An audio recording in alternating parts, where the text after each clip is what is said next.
Bonjour tout le monde. Magali Girard, je suis la directrice académique du CIX, le Centre interuniversitaire québécois de statistique sociale. Il me fait plaisir aujourd'hui de vous accueillir à un de nos midi webinaires. Et puis, aujourd'hui, on a le plaisir d'accueillir Anne-Charlotte Latour, qui est analyste pour Statistique Canada au Centre de données de recherche, le CDR de l'Université de Montréal. Et Anne-Charlotte, c'est une présentation qu'elle a fait l'année dernière, à peu près à la même période, parce que en cette période, cette saison des conférences qui débute là, à nos portes, on s'est dit que ce serait bien d'avoir une présentation sur les bonnes pratiques en matière de demande de divulgation des données de résultats. Donc, il faut savoir là, du côté de Statistique Canada, quand les analystes, mais quand les chercheurs, en fait, sont prêts à publier des résultats ou à utiliser des résultats pour des conférences, doivent déposer une demande de divulgation. Puis ça varie en fonction des données qui sont utilisées. Donc aujourd'hui, c'est ça. On va tout parler de ça aujourd'hui avec Anne-Charlotte. Puis juste pour vous rappeler, comme vous voyez, cette présentation-là est enregistrée puis est rendue disponible sur notre chaîne YouTube très rapidement. Puis, je vous invite à utiliser le chat pour y inscrire vos questions. On va y revenir après la présentation. Puis c'est toujours le même format, nos midi webinaires, une présentation d'une trentaine de minutes suivie d'une période de questions. Voilà, je pense que j'ai fait le tour. Fait qu'Anne-Charlotte, merci beaucoup de ta présence aujourd'hui puis de la présentation. Alors voilà. Merci Magali. Aujourd'hui, comme Magali l'a présenté, je vais vous parler et peut-être de nouveau ou pour une première fois de comment bien préparer sa demande de sortie des résultats pour éviter les retards et les erreurs lors de la première fois.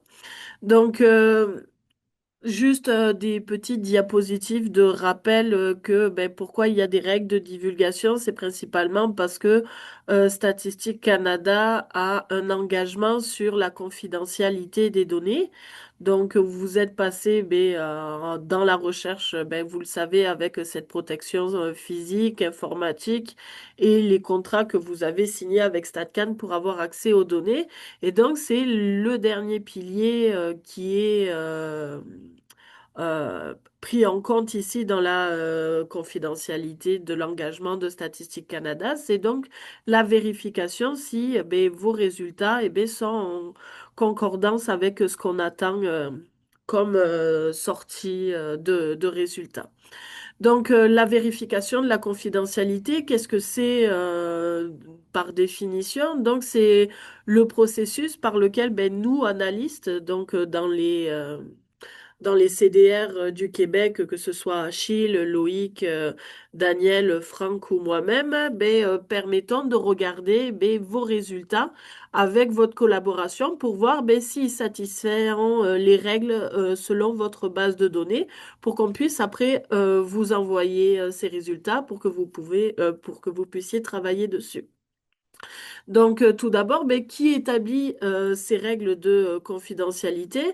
Mais il faut prendre en compte que chacune des données d'enquête, des données administratives ou des données économiques ont ses propres règles. Donc, elles sont élaborées par un groupe de spécialistes et de méthodologie de Statistique Canada. Donc, c'est StatCan qui choisit en fonction de certaines données d'enquête, type de données, de savoir quelles règles de confidentialité vous devez respecter. Et ces règles, donc, elles varient énormément en fonction de certaines enquêtes. C'est pour ça que si vous avez un projet avec plusieurs enquêtes, il se peut que vous ayez des règles différentes pour chacune des enquêtes. Donc, par la suite, je vais vous dire quelles règles respecter quand on fait des jumelages ou des choses comme ça. Mais il faut bien prendre en compte ceci, c'est que il ne faut pas se fier à une règle d'une enquête pour considérer que cette règle s'applique pour toutes les enquêtes. Donc, ces règles de confidentialité, c'est quoi? Ce sont des règles qui permettent de vous donner accès enfin, pardon, ces règles, elles sont conçues par StatCan, mais elles sont disponibles que à l'intérieur du laboratoire. Autrement dit, on ne peut pas vous donner les règles les règles de divulgation, donc des données, des restrictions de vos données à l'extérieur du labo. Donc, si vous voulez savoir si vous devez faire des données pondérées ou non pondérées ou arrondir des observations, pour avoir ces informations, vous avez que la possibilité de rentrer dans le laboratoire. On ne pourra pas vous envoyer ces résultats. Et autre chose, c'est que si vous ne respectez pas les règles de divulgation de votre base de données, dans tous les cas, nous, en tant que statisticiens, on ne pourra pas sortir vos résultats. Donc, la condition, c'est que pour que des résultats soient sortables, c'est si et seulement si vous respectez les règles de Statistique Canada sur votre base de données. Et donc, chacun d'entre nous, autant que vous, en tant que chercheur et nous, on joue un rôle important dans ce maintien de confidentialité de données. Donc ça, c'est de manière générique, donc comment on obtient ces bases de données-là, comment, qui les a créées et tout. Et là, moi, par la suite, c'est là où je vais prendre le plus de temps, c'est vous, en tant que chercheur, comment remplir vos documents, mais où aller chercher l'information et aussi le lien qu'il y a entre vous, chercheurs, et nous, analystes, pour permettre d'avoir le moins de troubles possible lorsque vous allez vous décider à faire votre demande de sortie. Donc, il y a des rôles en fonction des acteurs. Donc, vous, nous, ce qu'on attend en tant qu'analyste, c'est que vous deviez prendre connaissance et connaître les règles de votre base de données sur les règles de confidentialité, mais aussi les appliquer en fonction de vos résultats. Donc, vous allez prendre connaissance de ces règles-là et quand vous allez faire vos demandes de sortie, vous allez réfléchir à ces règles pour les appliquer aux résultats sortables. Et en plus de ça, donc faire les modifications nécessaires pour que vos résultats soient sortables, on vous demande aussi de fournir les documents justificatifs appropriés pour diffuser les résultats.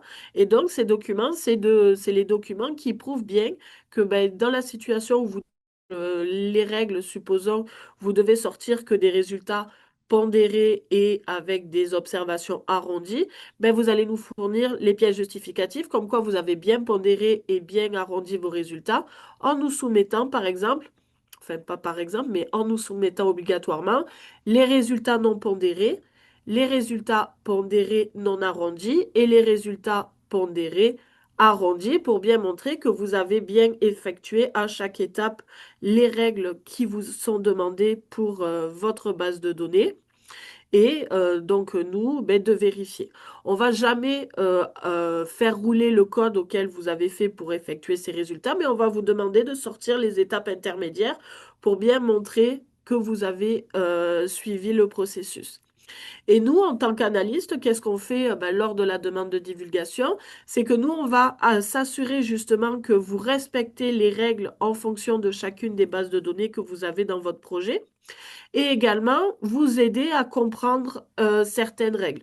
Parce que il se peut enfin, il est fort probable que parfois, les règles, elles sont compliquées à comprendre parce qu'il y a des petits détails en fonction du type de variable, en fonction, donc dans le sens où si la variable est continue ou si la variable est catégorielle, ou aussi le type de statistique descriptive que vous êtes en train de faire. Et maintenant aussi avec toutes les méthodologies de machine learning ou des méthodes avancées grâce aux données qui demandent de plus en plus d'observation, donc on peut faire des modèles de plus en plus poussés, il y a des petits détails à prendre en compte dans vos demandes. Donc, nous, on va être là pour bien interpréter vos résultats, mais aussi interpréter comment vous devez faire les règles pour qu'elles puissent être faites. Et donc, on va s'assurer que les règles soient respectées avant de vous envoyer ces résultats-là. Donc, on va s'assurer un processus de vérification de la confidentialité pour qu'elle soit fluide et que vous ayez le plus rapidement vos résultats à la fin. Nous, ce qu'on vous conseille fortement, c'est avant de faire votre demande, votre première demande de vetting, c'est de contacter votre analyste d'accord, et de dire, ben, je suis sur le point de faire une demande de divulgation, s'il vous plaît. Est-ce qu'on pourrait se poser, vous et moi, pour qu'on puisse parler de mon projet, pour bien vérifier si j'ai bien toute la documentation nécessaire pour faire ma demande de sortie? Ce que je veux dire par là, c'est que ben, nous, en tant que ben, analystes, on a parfois, ben, par exemple pour ma situation, 80 projets différents. Et donc, c'est toujours bien ben, de faire une rencontre avec nous juste avant pour que vous puissiez nous expliquer bien qu'est-ce que vous êtes en train de faire, c'est quoi votre projet, les bases de données que vous utilisez, afin que nous, dans notre tête, quand on va aller regarder votre demande de vetting et qu'on va lire la proposition, parce qu'on va toujours regarder la proposition auquel vous avez soumis pour voir si ça répond bien aux exigences de votre résultat, ben, de voir ben, que ça soit frais dans nos têtes et dire, ah ben oui, j'en ai parlé avec le ou la chercheuse. Et donc, je sais que c'est bien cette situation. Donc, c'est ce type de résultat-là pour que ça soit plus rapide et avoir une meilleure compréhension de ce que vous êtes en train de sortir en ce moment-là. Et donc, on va aussi, grâce avec cette rencontre, eh ben, vous guider dans l'analyse.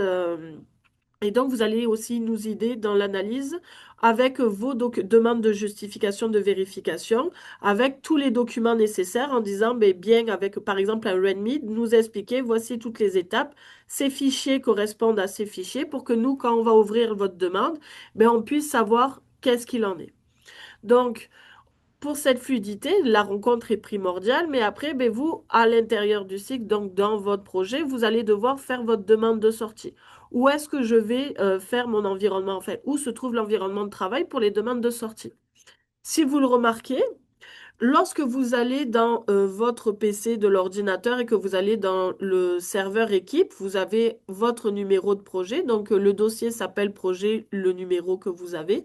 Donc, supposons projet 6990. Ben, à l'intérieur de ce projet-là, vous allez avoir deux dossiers. Un dossier qui va s'appeler demande à sortie et un dossier qui va s'appeler demande d'archives. C'est dans le dossier demande à sortie que vous allez mettre toutes les documentations nécessaires pour faire votre demande de sortie, c'est-à-dire les résultats que vous souhaitez sortir, ainsi que les pièces justificatives de ces résultats-là. Ce que vous trouverez aussi dans les demandes d'archives, c'est toutes les sorties antérieures, si elles existent, de votre situation. Elles vont être nommées comme étant, ben, ça va s'appeler demande. On va avoir le X qui va correspondre à la numérotation des demandes, ainsi que la date à laquelle, ben, vous avez effectué votre demande. Donc, si vous avez jamais fait de demande, ben, il n'y a pas de résultat. Mais si vous avez des demandes antérieures, ben, il est toujours possible de voir ce que vous avez déjà sorti. Parce que, à parté, n'oubliez pas aussi dans les règles de divulgation, c'est que toute nouvelle sortie ben, doit prendre en compte aussi vos sorties précédentes pour vérifier ben, justement s'il n'y a pas de risque résiduel.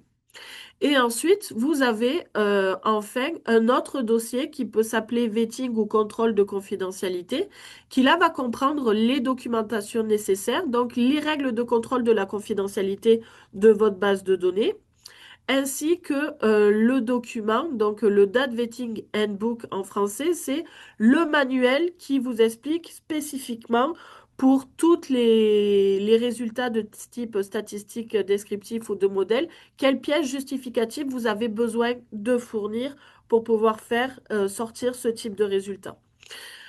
Si vous n'avez, dans tous les cas, vous avez nécessairement les deux dossiers.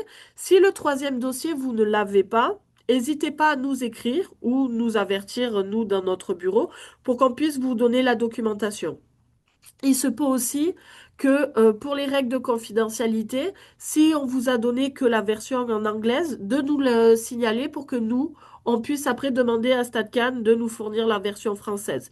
C'est que on a possiblement que la version anglaise, mais on aimerait bien que vous nous traquiez, s'il vous plaît, les documents qui ne sont que en anglais pour qu'on puisse avoir vraiment toute la documentation en français. Donc, n'hésitez pas à nous prévenir aussi pour ça.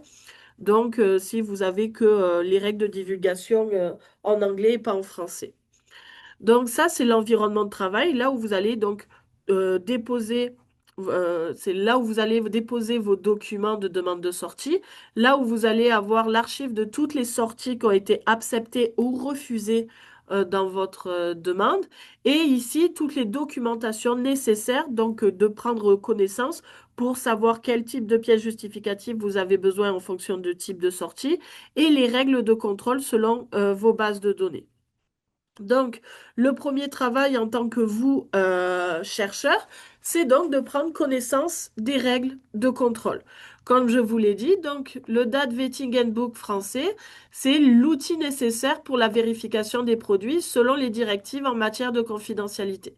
Autrement dit, ben, il va vous fournir la documentation requise pour que les produits soient correctement contrôlés et ça nous permet donc de maintenir la confidentialité.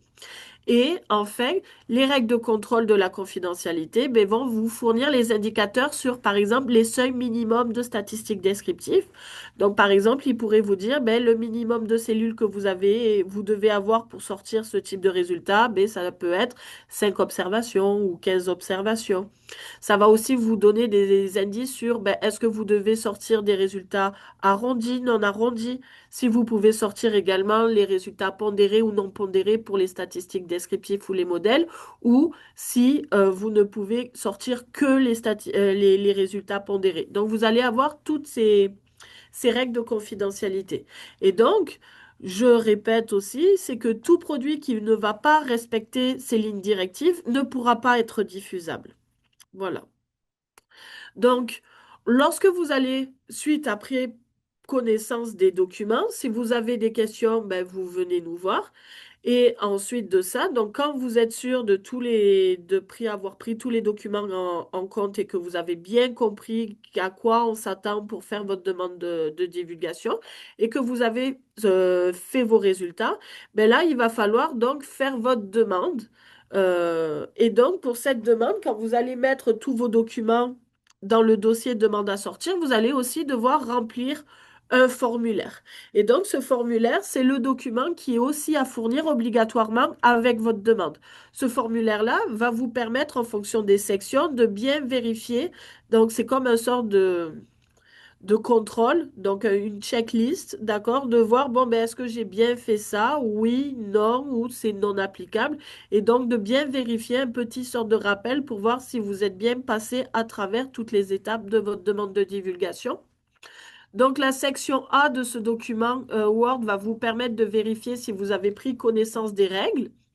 La section B va vous permettre la vérification avec vos anciennes sorties. Donc, si c'est votre première sortie, ben, la section B est non applicable. Mais pour toutes les nouvelles sorties de plus, ben, il va falloir toujours prendre en compte les anciennes sorties parce que ben, justement, il y a toujours le risque de résiduel en fonction des sorties précédentes. Et donc, il va falloir ben, vérifier s'il n'y a pas des risques de divulgation à cause de ça. Et donc, aussi, ce qu'on vous demande énormément, c'est de bien justifier lorsque vous changez l'échantillon, parce que c'est principalement là où il peut avoir des problèmes. Donc, tout changement échantillonnal doit être avisé à l'analyste, pas simplement dans le document, mais vous devez aussi en parler avec nous pour qu'on puisse avoir cette information-là. Et aussi, vous allez devoir aussi mettre des informations si, par exemple, vous avez décidé de changer la construction d'une variable. Donc, vous aviez une variable continue, vous décidez de la faire catégorielle. Donc, là aussi, toute modification de robustesse, que ce soit pour les variables, doivent être aussi également être avisées dans la section B, dans l'éventualité où vous aviez déjà fait une sortie précédente où ces modifications n'avaient pas été faites. La section C va être donc la liste de tous les documents que vous voulez sortir. Donc, tout document que vous voulez sortir doit être listé dans la section C. S'ils ne sont pas listés dans la section C, ben, ils vont pas être sortables. Et donc, la plupart du temps, vous oubliez, par exemple, vous voulez sortir les do files et donc les scripts aussi ben, vous ne nous l'informez pas et ça fait que dans l'éventualité, vous allez nous renvoyer un mail en disant, ah ben vous m'avez pas envoyé les do files et nous on va vous dire, ah ben excusez-nous, c'était pas marqué dans la section C et donc ça va retarder ces documents-là parce que ben on va devoir revérifier si oui ou non au moins ces do files sont sortables. Donc c'est des petites erreurs mais qui prennent pas énormément de temps. Ensuite, la section D, elle, c'est la section qui va lister toutes les pièces justificatives pour les documents et les résultats que vous voulez sortir à la section C. Et enfin, la section E, c'est ben, là où vous allez mettre tous vos commentaires qui vont permettre, ben, nous, en analyste, de mieux comprendre votre projet. Donc, vous allez faire ben, l'explication de votre méthodologie, l'explication de votre échantillon en détail ou la modification de la pondération. Donc, toutes les choses que vous semblez nécessaires pour la compréhension de nous, analystes, en fonction de de vos règles de divulgation pour que tout soit pris en compte. Donc, pour la section C, en regardant en détail, vous allez en fait voir apparaître un fichier Excel qui va donc contenir dans la première colonne le nom du fichier auquel vous voulez avoir les informations. La deuxième colonne, le nom des données d'enquête que vous utilisez. Donc ça, c'est important de notifier et puis aussi de notifier si vous avez plusieurs enquêtes, de bien marquer toutes les enquêtes que vous utilisez. La troisième, c'est si vous utilisez de la pondération, ben, mettre le nom de la variable que vous utilisez par pondération ainsi que, entre parenthèses, la méthodologie. Et la quatrième colonne, c'est la méthode utilisée. Et donc, en bas de votre tableau, vous aurez euh, une nomenclature, donc une légende pour ben, savoir quel numéro auquel vous allez attribuer ce type de résultat. Donc, un, ça serait pour des méthodes descriptives, le 4 pour des analyses de régression multivariées simples. Et donc, vous allez devoir indiquer le numéro en fonction de la légende. Le 5, c'est un descriptif sommaire de votre échantillon de manière générale. Et le 6, c'est le niveau géographique. Donc, dans l'éventualité où vous sortez vos résultats par Excel, mais que vous mettez plusieurs onglets, en fait, il faut savoir que chacune des lignes correspond à un tableau et donc un type de résultat. Vous ne pouvez pas, donc, dans la situation, me dire, mais simplement, je sors sortie données. Donc, je mettrai qu'un seul fichier qui s'appelle sortie de données et vous mettriez donc méthode 1, 4 et 3 parce que ça peut être que l'un des deux. Ça voudrait dire qu'il y a trois résultats. Et donc, il faudra préciser, dans le sortie 1, j'ai l'onglet numéro 1 qui, eux, va représenter les méthodes du 1.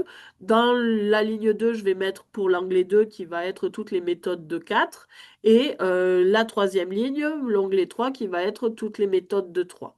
Et donc de bien préciser que chaque onglet va être un type de résultat, mais aussi si j'avais eu dans l'éventualité, par exemple, des méthodes de un, mais plusieurs échantillons, et bien là, il aurait fallu que je encore divise mon onglet en plusieurs parties. Donc onglet 1 avec le tableau 1 pour dire que là, c'est que pour les hommes. Et après, je veux faire l'onglet 1 avec le tableau 2, mais c'est l'échantillon pour les femmes, etc.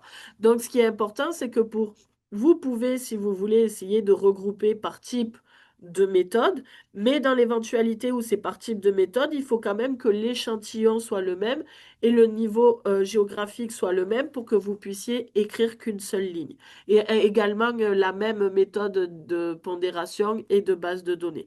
Donc, dès qu'il y a un changement, parmi toutes ces catégories, donc nom de l'enquête, pondération, type de méthode, échantillon et géographie, vous devez faire une nouvelle ligne pour dire que c'est un autre résultat que vous sortez.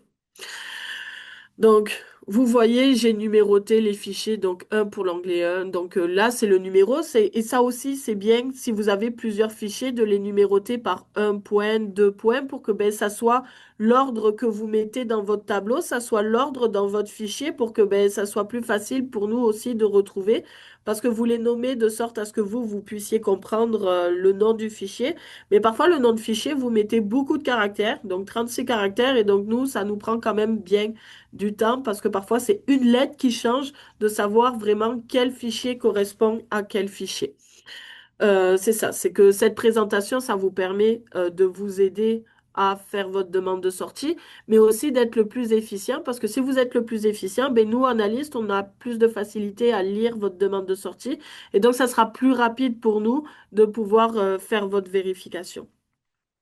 Donc, quand vous remplissez enfin, le tableau de la section C pour ce type de résultat, vous allez donc après, par la suite, pour la section D, mettre vos justificatifs.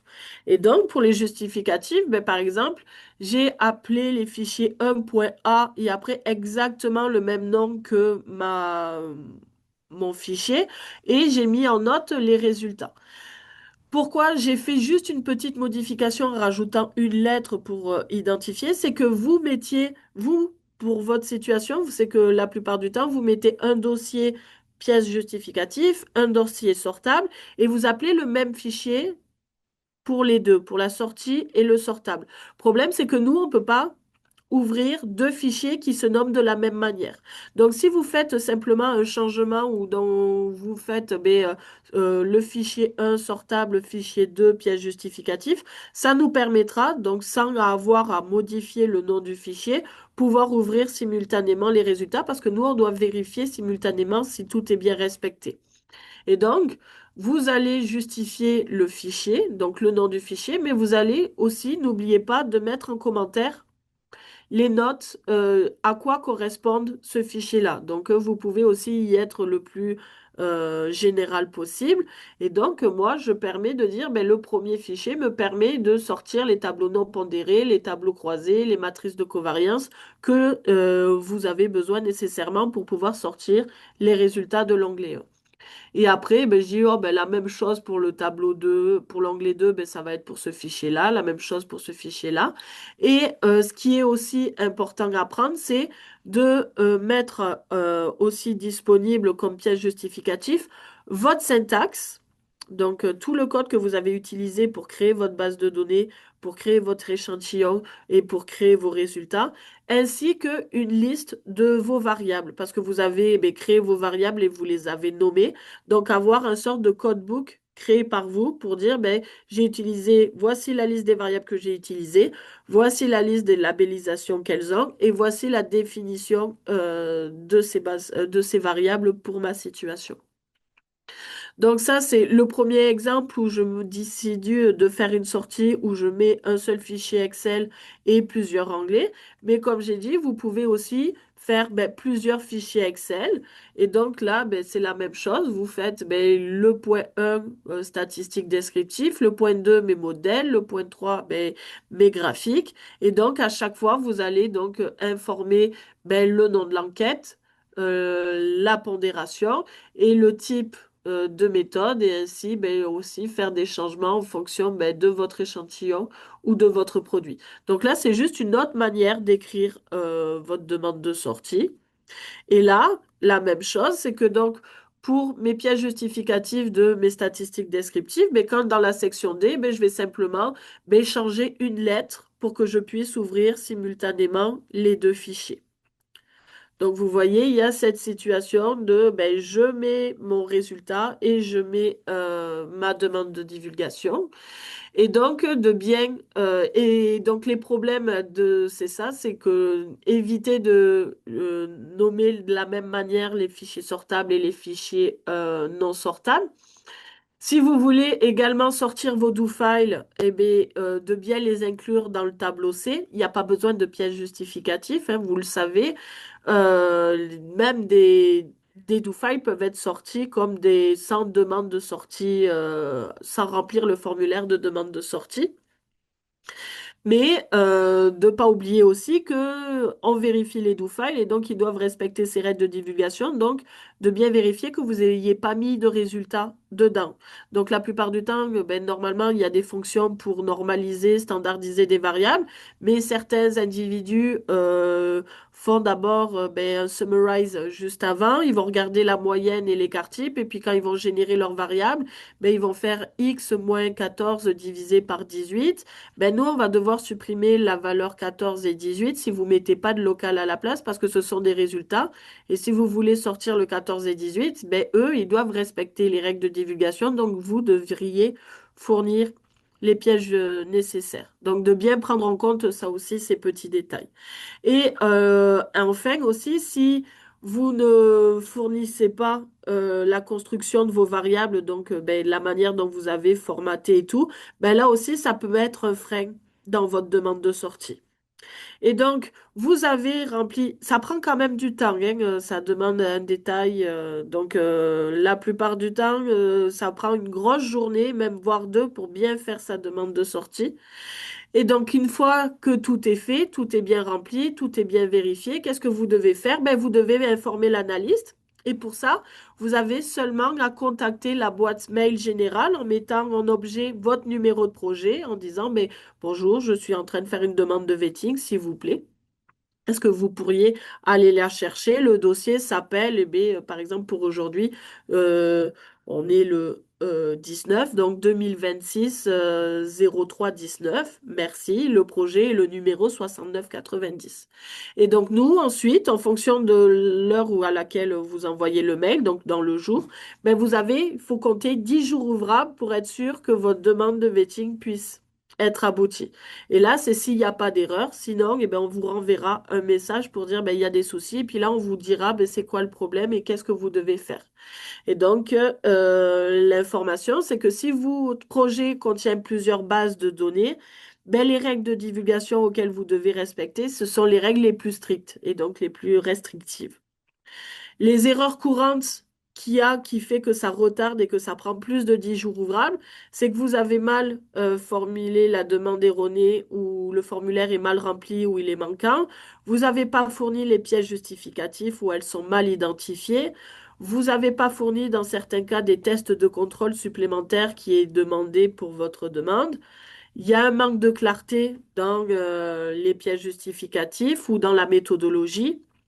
Vous n'avez pas fait la vérification avec les anciennes sorties. Et aussi, ben, parfois, vous nous envoyez les fichiers en mode CSV, donc tous séparés avec des virgules. Et quand on ouvre le fichier, ben, nous, ben, pour le visuel, c'est pas super bon. Donc, quand il y a un fichier, ben, parfois, on fait la conversion et on regarde. Mais si vous nous en sortez, parfois, j'ai des demandes avec 70 fichiers Excel. Ben, là, je vais vous demander de revenir au labo pour pouvoir faire cette conversion. Et donc, ce qu'on vous conseille fortement de faire, donc pour être sûr de ne pas avoir le plus de retard, c'est de bien lire la documentation, de faire notre rencontre ben, avec l'analyste, quitte à les faire pendant plusieurs étapes, hein, on est là pour ça, il n'y a aucun problème. Donc, avant votre demande, pendant votre demande, il n'y a pas de souci. Ou une fois qu'elle est terminée, de faire une rencontre avec nous pour bien voir de manière générale est-ce que tout est bon. Ça aussi, ça peut se faire. De reprendre toujours pour les nouvelles sorties bien un formulaire de demande vierge et pas de reprendre l'ancienne que vous avez utilisée dans l'ancienne demande de sortie parce que ben, c'est là où vous faites aussi des erreurs parce que vous vérifiez pas alors à chaque fois la checklist et d'avoir une version aussi parfois sortable de vos résultats donc tout ce qui est clean qui serait en version finie de ça qui peut être sortable en enlevant les informations justificatives. Et aussi, ce qu'on vous conseille aussi, c'est de vous poser toujours la question, est-ce que mes résultats, est-ce que ces chiffres sont vraiment nécessaires ou pas? Parce qu'il y a toujours aussi des moyens de faire des demandes de sortie à moins d'un jour, 10 jours ouvrables et autour donc de 1 et 3 jours qui pourraient ben, vous aider ben, quand vous demandez, ben, par exemple, vous avez des comptes à rendre à des ministères ou à des organismes de financement. Et donc ça vous permettrait d'avoir eh bien, ces résultats et donc de simplement faire des résultats en termes de tendance ou faire des graphiques, mais sans mettre des axes aux ordonnées à l'origine pour pas qu'on puisse avoir de points de marquage et d'avoir des vues d'ensemble. Donc ça, pour cette partie-là, ce dernier point, n'hésitez pas aussi à nous demander quel type de résultats enfin, visuels ou de tendance pour les modèles économétriques, donc aussi les modèles multivariés et tout, comment vous pourriez les présenter pour que ça puisse ben, sortir entre 1 et 3 jours ouvrables. C'est tout ce qui est pour aujourd'hui. Je sais que c'était une grosse information en 30 minutes, mais le fin mot de l'histoire, c'est veuillez, s'il vous plaît, parler avec votre analyste pour qu'on puisse vous aider au maximum. Merci beaucoup. Merci, Anne-Charlotte. Super intéressant. Mais on est un petit groupe, fait que si vous voulez simplement lever la main pour poser une question ou faire un commentaire, n'hésitez pas à le faire. Vous pouvez utiliser aussi le chat. On va lire votre question. Euh, Puis peut-être en attendant que les questions arrivent, je me disais, dans le fond, c'est ça, c'est la même façon de fonctionner pour l'ensemble des CDR, Anne-Charlotte, peu Oui. importe. Je me disais, ben, tu sais, là, il y a comme avec les départs à la retraite de Franck puis d'Anne-Charlotte, puis pas toi encore, mais Si Franck seulement. et Daniel, ben oui, c'est ça, t'as encore des belles années devant toi. Je me dis, il va y avoir, tu sais, de l'aide de divers analystes, justement, pour être sûr d'assurer une continuité de service puis que le vetting se fasse dans des délais, ben là, tu parles de 10 jours ouvrables, là, tu sais, maintenir à peu près ces Mhm. délais-là. Mais là, toi, dans ta présentation, tu suggères de communiquer d'avance avec l'analyste pour parler du projet, poser des Mhm. questions. Tu sais, dans ce contexte-là, un petit peu de transition, où est-ce que, ben, des fois, on n'a pas toujours tu sais, on ne sait pas qui va faire la divulgation de nos résultats. C'est pas toujours évident, mais est-ce que si, mettons, on suit tout ce que tu Mhm. sais, les bonnes pratiques, est-ce que tu sais, c'est comme un genre autosuffisant ou tu sais, je Oui, me disais ça, tu sais, c'est quoi qui est le mieux, en juste fait, pour pas qu'il y ait moins d'hésitation du côté des analystes, mais aussi pas mhm. moins de frustration du côté des chercheurs aussi pour assurer comme une bonne, c'est ça, une Non, bonne c'est continuité. ça. C'est ben, déjà aussi ben, les données économiques, c'est quelque chose de À particulier. part. Mhm. Donc ça, on sait que c'est Achille, celui du centre de Laval, qui va s'en occuper. Et il va possiblement aussi avoir de l'aide de l'extérieur. Mais ce qui est important, c'est que si le chercheur écrit à sa boîte générique de son CDR, ben nous, autant analystes, on s'en est parlé avec ben, Loïc, Achille, c'est qu'on va Mhm. toujours regarder et puis on va regarder dans la situation, on va s'affilier des projets et tout. Et donc, on va dire, ah, ben, par exemple, ben, moi, je suis principalement, je fais tout l'UDM, donc tout ce qui est administratif et données d'enquête de l'UDM. Et avec Loïc, lui, c'est pour l'UQAM. Achille a dit qu'il pourrait, ben, pour le moment, gérer tout l'aval, peu importe, plus les données Ouais. économiques. Et là, en ce moment, pour le départ à la retraite, c'est plus pour le cas de McGill. Et là, dans Mhm. cette éventualité, c'est, ben, on va se partager, Loïc et moi, la situation. Mais quand le chercheur va écrire, ben, si c'est Loïc qui travaille à McGill, il va juste m'informer pour dire, ah ben ce projet-là, est-ce que tu pourrais prendre contact avec le chercheur? Donc, dans tous les cas, c'est peut-être, ben, ils vont avoir des échanges avec des adjoints, avec des analystes, mais dans le cas où ils vont faire leur demande de vetting, ben, nous, on va flaguer la personne qui va s'en occuper, et puis là, il y aura toujours la possibilité de faire la rencontre et de parler avec la personne pour pouvoir avoir Dans la tous, situation. fait que dans tous les cas, le chercheur continue d'écrire à C'est sa ça. boîte Dans tous les cas, dans la puis c'est manière la même dont... procédure, finalement, ça ne change Exactement. pas, c'est Il n'y juste. a rien qui va changer, on s'en est parlé.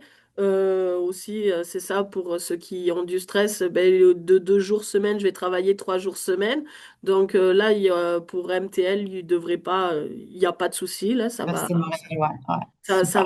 ça va rester. Et c'est ça, avec Loïc, on avait déjà grâce au fait qu'à MTL, il y avait déjà deux analystes et donc on a pu faire des tests de comment faire des suivis quand l'un travaillait, l'autre travaillait pas et qu'on a vu que ça fonctionnait très bien.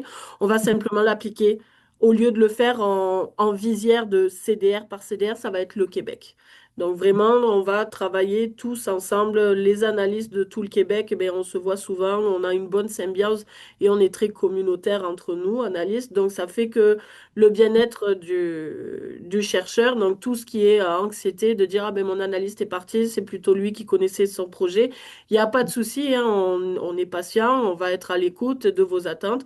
Je suis aussi étudiante, je sais c'est quoi On ne l'a pas faire les mentionné, mais tu es demandes. aussi chercheuse, ouais. Oui, voilà, donc moi j'ai Ouais. les deux casquettes, donc je sais comment c'est et les changements, moi ça me crée de l'anxiété. Donc, de passe, on est bien conscient que le 15 mai, c'est la date butoir pour des étudiants pour déposer leur thèse, pour déposer leur mémoire. On sait aussi que fin avril, début mai, c'est la sortie des congrès. Donc, on est prêt pour la situation. On a déjà tout pris en compte. Et c'est ça. Donc, il C'est n'y a bon, pas de problème sur ça. super, merci. Puis je me disais, tu sais, j'ai vu ta diapo sur les erreurs les plus courantes, tu sais, en Mhm, général, mais je me demandais, parce que, tu sais, chaque ensemble de données a ses règles de vetting. Bon, après, ça se recoupe, mhm, hein, j'imagine qu'il y a plusieurs ensembles de données qui ont à peu près les mêmes règles de divulgation. Mais je me demandais s'il y avait certains, là, les données d'entreprise, c'est comme traité à part aussi. Mais je me demandais mhm. si à part ça, il n'y avait pas certains ensembles de données qui étaient, tu sais, qui étaient plus difficiles à comprendre justement au niveau de la préparation de la demande de divulgation. Je sais pas sais, est-ce qu'il y a comme certains types d'analyses aussi? Je sais que, tu sais, le descriptif par rapport aux ces analyses de régression, tu sais, je me demandais s'il y avait d'autres choses auxquelles il faudrait faire attention ou être un Non. petit peu plus sensible. Ben, quand les chercheurs travaillent juste avec un ensemble de données, donc toutes les années, mais la même type de base de données, ou que ça soit qu'une donnée d'enquête, là, c'est vraiment la chose la plus simple parce que il y a qu'une seule type de règle à respecter, donc ça, c'est bon. Le gros problème, c'est quand ben, on le fait beaucoup, c'est que on décide de fusionner plusieurs bases de données entre eux. Donc, on Mhm. peut utiliser la PLEMT pour avoir le CIEP, la DAL avec le recensement et tout. Et c'est là où ça va être beaucoup plus complexe parce que ça demande beaucoup plus de documents à prendre en compte parce que il faut voir individuellement chacune des bases de données, les règles et regarder pour chacun des types de résultats laquelle est la plus restrictive pour pouvoir respecter. Malheureusement, on ne peut pas dire, ah, c'est que cette donnée d'enquête qui est la plus restrictive, donc c'est que cette donnée d'enquête que je dois respecter sur mon ensemble de bases de données. Il faut regarder sur tous les types de résultats ben, pour ce type de résultat, ben, ça va être peut-être le census que je vais devoir respecter comme règle. Ah, mais pour cet autre type de résultat, ben là, ça va être la dalle. Il va falloir que je fasse des tests d'homogénéité de mes revenus. Donc, c'est ça le plus Gagnant, gargantuesque de travail. C'est vraiment si on a plusieurs données, qu'on les fusionne entre elles. C'est ça qui prend beaucoup de choses. merci. Il y avait Geneviève qui a la main levée. Euh, Bonjour. Moi, je suis à l'Institut de la statistique du Québec, puis on a des projets en CDR, donc on a des gens qui se rendent en CDR, mais on a aussi des gens qui sont en laboratoire de données virtuelles. Je me demandais dans quelle mesure est-ce que les outils que vous utilisez pour les demandes de sortie là, sont les mêmes dans les deux environnements. Euh, Au Québec, il n'y a pas encore Est-ce que vous de le savez? CDRV et les outils Et qu'on oui, c'est les utilise, mêmes règles. C'est les mêmes ouais, C'est règles. les mêmes. Ça devienne, ouais. Puis vous utilisez aussi les mêmes formulaires ou les mêmes choses que les chercheurs oui, doivent remplir dans les deux contextes. OK. c'est ça, c'est les Geneviève, je ne mêmes sais pas règles. si vous faites référence au c'est ça, VDL, c'est l'environnement en virtuel géré par Statistique Canada, mais il me semble que c'est les mêmes règles, hein, Anne-Charlotte. Et moi, j'ai fait que les CDR sans le virtuel, donc OK. ça, je peux pas garantir. Mais normalement, oui, c'est les règles pour tous, tous les mêmes. À part si vous avez un contrat spécifique, pas avec le CDR, mais avec un analyste de Statistique Canada. Donc ça, c'est en fonction du certain de département et tout. Donc ça, il faut voir avec eux parce que parfois, oui, c'est ça. Les contrats que vous demandez, ben, c'est peut-être pas les mêmes en fonction de la demande du projet ou du contrat qui a été signé avec StatCan. Donc peut-être différencier, est-ce que c'est pour l'accès de la division aux données ou si c'est pour un département du gouvernement que vous avez accès aux Mhm. données. Parce que là, si vous êtes en lien qu'avec un seul analyste, eh bien, parfois c'est lui qui va être le référent pour les règles de divulgation, pour la base de données auxquelles il vous donne accès. Ben, je confirme que pour les centres de données de recherche, on est en procédure de transition vers un environnement virtuel là, qui va éventuellement donner accès à plus de 80% des données à distance. C'est déjà, il y a plusieurs labos qui ont fait la transition dans d'autres provinces. Ça s'en vient au Québec, mais c'est les mêmes règles de divulgation pour tout le monde, ça, c'est Ouais. sûr. Ouais. OK. Puis c'est toujours le cas que les données économiques sont jamais disponibles à distance. Exact. Merci. Puis je pense que c'est la même chose du côté des données de Revenu Québec, dont l'accès est géré par l'ISQ. Si on fait le parallèle avec les données provinciales, là, c'est ça. Oui, je confirme que oui. Super, mais merci. Est-ce qu'il y a d'autres questions avant qu'on conclue? Allô? Oui, bon, Oui, Bertrand. oui, merci. Merci de la parole donnée là. Je suis désolé, là, j'ai pris l'intervention presque à sa fin. J'ai vu que la présentation là, a été comme enregistrée. Je ne sais pas si c'est ça possible de la voir par la suite. Oui, Et on au rend ça. besoin, et Oui. au besoin, est-ce que ce serait possible de revenir avec des questionnements? Merci. Oui, eh ben, en fait, je peux confirmer que c'est enregistré parce que ça va être rendu disponible sur notre chaîne YouTube. D'ailleurs, Pascal, dans le chat, a mis le lien vers notre prochain midi webinaire, qui est une présentation aussi de Statistique Canada, puis le lien vers notre chaîne YouTube. Généralement, à l'intérieur d'une semaine, on devrait avoir accès à l'enregistrement. Puis pour poser des questions, Anne-Charlotte, j'imagine, ce serait la boîte d'accès de... C'est ça, du centre du recherche. Vous envoyez vos questions ou vous toquez à notre bureau pour poser vos questions. Mais la plupart du temps, les questions que vous nous demandez, elles sont quand même assez complexes et donc on va vous dire, envoyez-nous tout par mail, comme ça on est sûr d'avoir un suivi. Et puis c'est surtout, pour certaines, nous on travaille pas, on travaille à temps partiel et pas à temps plein, donc c'est dire que même si on n'est pas présent, ben vous avez un suivi par un autre analyste pour ce type de questions. Mais il n'y a aucun souci concernant cela. Super, ben merci. Ben, il est 13h pile, hein. C'est super. Merci beaucoup à tout le monde. Merci encore, Anne-Charlotte, pour la présence. Puis je vais vous souhaiter à tout le monde un bel après-midi.